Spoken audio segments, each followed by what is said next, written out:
498 centimeters in feet? First of all, we need to know the value of 1 centimeter in feet. It's always 1 centimeter equals 0.03280839895 feet. Now we have to multiply 0.03280839895 by 498.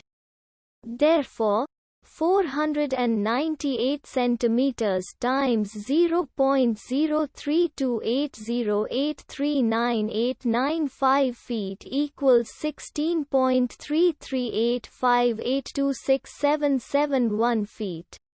So, in other words, 498 centimeters equals 16.3385826771 feet.